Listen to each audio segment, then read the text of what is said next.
do you do? I'm very happy to have this personal visit with you. Won't you be seated, please? This visit brings us to the sixth principle of success, without which the 5 principles I have given you previously would be useless.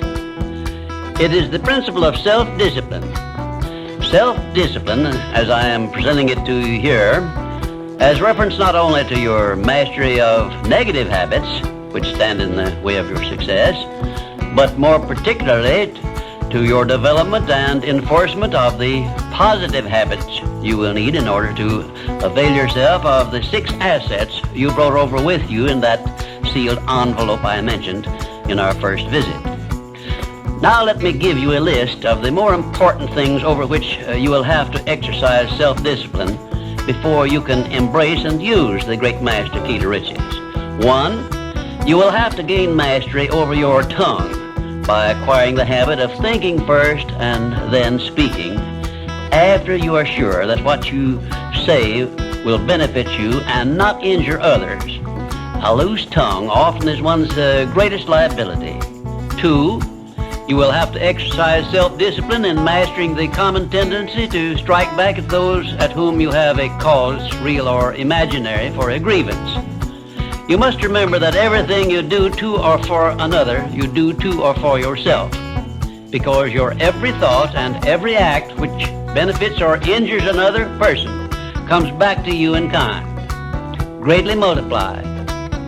So if you feel that you must slander another person, do not speak it, but write it. Write it in the sands near the water's edge, then move away from it until the tides have flown. 3, you will have to exercise self-discipline over all of your emotions, particularly your emotions of love, hate, fear, and sex. These are the big 4 of your emotions, and they can make you or break you according to the extent of discipline you exercise over them. 4, your mental attitude needs discipline and control at all times. Lacking this discipline, it can, and it often does, drive away friends, destroy opportunities to get ahead, brings on physical and mental illness, develops stomach ulcers, and makes peace of mind impossible. 5, I have reserved the emotion of sex for special mention, because failure to exercise self-discipline over this emotion probably heads the list of all the causes of personal failure. The emotion of sex is the most powerful of all emotions, and it is nature's great creative instrument with which all species of living things are perpetuated. The proper means of self-discipline of the emotion of sex is transmutation, the control and direction of this great emotional feeling toward the attainment of worthy purposes, such as the fulfillment of one's major purpose in life. The great leaders, artists, orators, industrialists, and professional people have learned the art of sex transmutation through the proper system of self-discipline. Because of the delicacy of the subject of sex emotion, I am limited as to the information I can give you about it on this visit, but I have covered the subject much more in detail in some of my books. And 6, your stomach also needs discipline through the proper habits of dieting and fasting, because information on dieting and fasting should come from your own doctor. I will not go into details concerning them, except to call your attention to the need for knowledge on this subject. Personally, I attribute my sound physical health mainly to the habits of dieting and fasting, which I have developed through the years. And 7, you will need to exercise self-discipline in relation to religion and politics, because our country, which is the most acceptable form of society civilization has yet produced, is made up of people of varying beliefs in connection with both of these subjects. To be happy and prosperous in our country, we must learn to live and to let live, to give others the privileges we ask and demand for ourselves. And this often calls for strict discipline over self.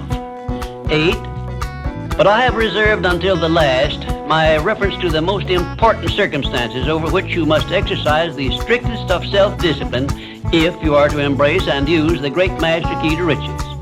I have reference to your profound privilege of taking possession of your own mind and directing it to whatever ends you may desire. You cannot take possession of your own mind or direct it to definite ends without a practical system. I have devoted the better portion of my past life to the revelation and presentation of such a system. And I know that this system works because it has been successfully used by many millions of people throughout the world. The system is not only practical and workable, but it is so simple that anyone who is ready for it may master it and use it successfully. Its use does not call for a genius nor a great amount of formal education. It calls only for a will to take possession of one's own mind and a definite purpose to which the mind is to be directed. Self-discipline by Thomas A. Edison made him the world's greatest inventor, who revealed to mankind during the first half of the 20th century more of nature's secrets than had been uncovered during the entire previous history of civilization. Self-discipline carried Wilbur and Orville Wright through a multitude of failures and enabled them finally to give the world its first practical airplane, an achievement which has made the world smaller and changed the entire trend of civilization. Self-discipline helped Helen Keller to triumph over deafness, blindness, and dumbness, a combination of afflictions such as most people never experience. Self-discipline helped me to carry on through years of heart-aching discouragement and defeat and give the world the first practical philosophy of success based on the know-how gained by hundreds of men and women who spent a lifetime by the trial and error method in discovery of the principles which lead to personal success. Self-discipline is among the top-ranking features of all the great religions, including, of course, the Christian faith. And there are some people who believe that our major purpose on earth is that of developing wisdom through struggle and self-discipline. One thing is certain: no one ever becomes very wise without the aid of self-discipline, and no one ever finds peace of mind and happiness without the strict exercise of self-discipline. Self-discipline is the only means of transmuting sorrow into faith.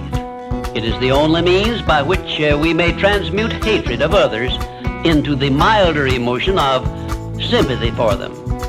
It is the only means by which we may reveal and profit by the seed of an equivalent benefit which comes with every adversity and every defeat.